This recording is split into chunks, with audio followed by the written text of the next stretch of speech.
दोस्तों, जहां एक तरफ भारत के दुश्मन भारत को नीचे दिखाने की कोशिश में लगे रहते हैं, वहीं भारत दूसरी तरफ अपने नींव को मजबूत करने में लगा हुआ है। चीन, पाकिस्तान या फिर दुनिया का कोई भी वो देश जो भारत की तरक्की के बीच का दीवार बनना चाहता है, उसके लिए भारत हमेशा मुंह तोड़ जवाब देने के लिए तैयार रहता है। भारत की धरती पर अब एक और चीज उनका गौरव बढ़ाने के लिए तैयार है। अब आपके मन में ये सवाल जरूर उठ रहा होगा कि ऐसी कौन सी चीज है जिसकी वजह से भारत एक बार फिर सुर्खियों में आ गया है। दरअसल बात यह है कि भारत ने फिर से एक और बड़ा कारनामा किया है, वो भी अपने इंडस्ट्रियल इंडस्ट्रीज में, जिसके चलते भारत ने एशिया में दुनिया की सबसे बड़ी हेलीकॉप्टर फैक्ट्री का शुभारंभ कर दिया है। जी हाँ दोस्तों, बिल्कुल सही सुना आपने। चलिए दोस्तों, अब बात करते हैं भारत के द्वारा लिए गए इस बड़े कदम की, जिसमें आने वाले समय में भारत इसके माध्यम से कितना बड़ा बन सकता है। हेलीकॉप्टर इंडस्ट्री में 80 से अधिक वर्षों के अनुभव के साथ वर्तमान में हिंदुस्तान एरोनॉटिक्स लिमिटेड यानी कि HAL देश के लिए तमाम तरह के सैन्य हेलीकॉप्टर और विमान का निर्माण कर रहा है। आज HAL देश के एयर उद्योग में सबसे अहम रोल निभा रहा है। चलिए सबसे पहले बात करते हैं कि किस तरह HAL भारत में विमान बनाने वाला पहला कारखाना बना और किसका बिजनेस और क्रिएटिव माइंड इसके पीछे था। हिंदुस्तान एरोनॉटिक्स लिमिटेड एक एरोस्पेस और रक्षा कंपनी है, जिसका मुख्यालय भारत के बेंगलोर में स्थित है।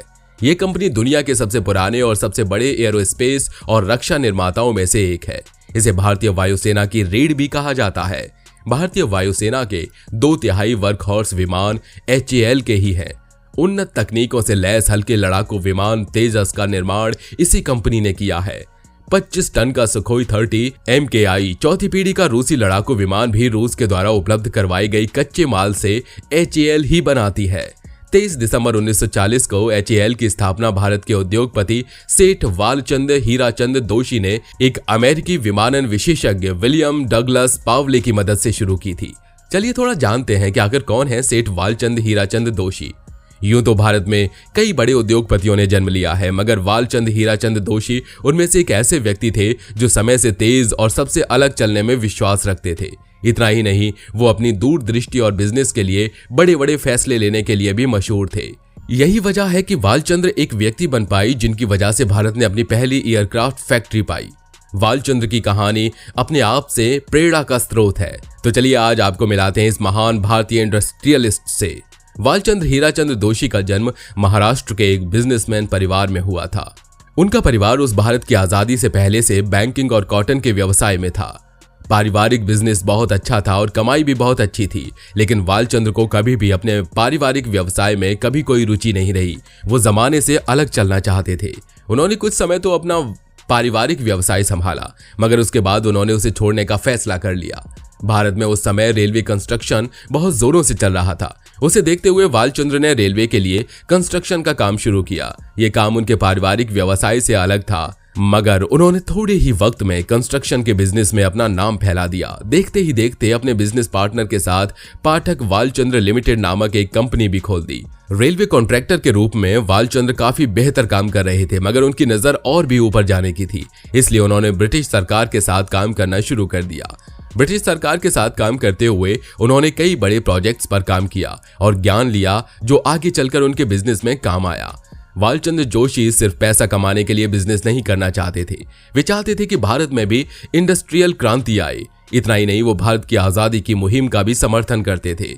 उन्होंने आजादी के लिए हो रही लड़ाई का समर्थन किया और साथ ही उन्होंने भारत की पहली national news agency free press of India खोलने में भी मदद की। वालचंद जोशी के कई बड़े प्रोजेक्ट्स का उद्घाटन कई बड़े भारतीय स्वतंत्रता सेनानियों ने किया। इससे पता चलता है कि ब्रिटिश सरकार के साथ काम करते हुए भी वालचंद जोशी का दिल भारत के लिए ही सोचता था। भारत को दी शिपिंग और एयरक्राफ्ट कंपनी। पहला विश्व युद्ध खत्म हो गया था और अचानक ही शिपिंग इंडस्ट्री में एक उछाल देखने को मिला। अभी तक भारत में सिर्फ ब्रिटिश शिपिंग कंपनीज का ही राज था। वालचंद्र चाहते थे कि अब भारत को उसकी खुद की शिपिंग कंपनी मिले। हालांकि ये काम इतना आसान नहीं था। विदेशी शिपिंग कंपनीज से टक्कर लेने के चक्कर में कई लोग दिवालिया हो चुके थे, मगर वालचंद्र जोशी के हौसले कभी पस्त नहीं हुए। उन्होंने अपने कुछ दोस्तों के साथ मिलकर एक शिपिंग कंपनी खोली। शुरुआती समय उनके लिए बहुत ही मुश्किल रहा, क्योंकि शिपिंग का खर्च और टैक्स उनके लिए उठा पाना बहुत मुश्किल भरी बात थी। हालांकि वो रुके नहीं, मुश्किलों में ही सही, मगर उन्होंने ये कंपनी जारी रखी और सालों की मेहनत के बाद थोड़ा थोड़ा करके 1953 तक 21% भारतीय तटीय यातायात अपने अंतर्गत कर लिया।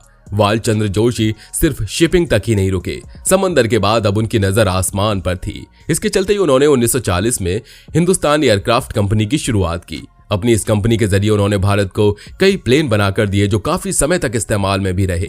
सन 1941 में भारत ने इस कंपनी को 1/3 हिस्सेदारी खरीद ली और स्वतंत्रता प्राप्ति के बाद जनवरी 1951 में हिंदुस्तान एयरक्राफ्ट लिमिटेड को रक्षा मंत्रालय ने अपने प्रशासनिक नियंत्रण में ले लिया, जिसके बाद अक्टूबर 1964 में हिंदुस्तान एयरक्राफ्ट लिमिटेड का नया गठन करके उसका नाम एरोनॉटिक्स इंडिया लिमिटेड के साथ मिला दिया गया। इस तरह हिंदुस्तान एरोनॉटिक्स लिमिटेड अस्तित्व में आया। हिंदुस्तान एरोनॉटिक्स लिमिटेड यानी कि HAL ने बेंगलुरु में हेरिटेज सेंटर और एरोस्पेस म्यूजियम भी बनाया, जिसकी स्थापना उनके द्वारा 2001 में की गई। HAL अब 11 अनुसंधान और विकास केंद्रों के साथ एक प्रमुख एरोस्पेस कंपनी है। इसकी गिनती शीर्ष 100 वैश्विक एरोस्पेस उद्योग में होती है। इस सूची में ये 34वें स्थान पर है। इसने अब तक 31 प्रकार के विश्व स्तर के एयरक्राफ्ट बनाए हैं, जिसमें से 17 स्वदेशी हैं। HAL भारत के अलावा 23 देशों को भी अपनी सेवाएं प्रदान कर रहा है, जिसमें एयरबस और बोइंग जैसी कंपनीज के नाम भी शामिल हैं। एक रिपोर्ट के अनुसार इसने बीते 5 सालों में लगभग 16,884 करोड़ रुपए का प्रॉफिट कमाया है। इसके अतिरिक्त HAL ने विभिन्न परियोजनाओं पर इंटरनेशनल एरोस्पेस कंपनीज के साथ भी सहयोग किया है, जिससे वैश्विक एरोस्पेस उद्योग में एक प्रमुख खिलाड़ी के रूप में अपनी स्थिति को मजबूत किया है और अब इसका ध्यान LUH यानी लाइट यूटिलिटी हेलीकॉप्टर्स की तरफ है। LUH एक स्वदेश में डिजाइन और विकसित की गई 3 टन स्क्वायर का मल्टीपर्पज उपयोगिता वाला हेलीकॉप्टर है, जिसमें तेज गतिशीलता की विशेषताएं हैं। अपने शुरुआती दिनों में यह फैक्ट्री हर साल लगभग 30 हेलीकॉप्टर का उत्पादन करेगी और इसे स्टेप बाय स्टेप वाइज तरीके से 60 से 90 प्रति वर्ष बढ़ाने की कोशिश करेगी। अब देखते हैं HAL द्वारा स्थापित की गई ये फैक्ट्री भारत को किस मायने में आर्थिक और आंतरिक रूप से ताकतवर बनाएगी। सबसे पहले तो भारत में जहां एक तरफ रोजगार की कमी की बातें की जाती हैं, ये पहले रोजगार को बढ़ाने में मदद करेगा। HAL के नए कारखानों से भारत में सैकड़ों नए रोजगार पैदा होंगे।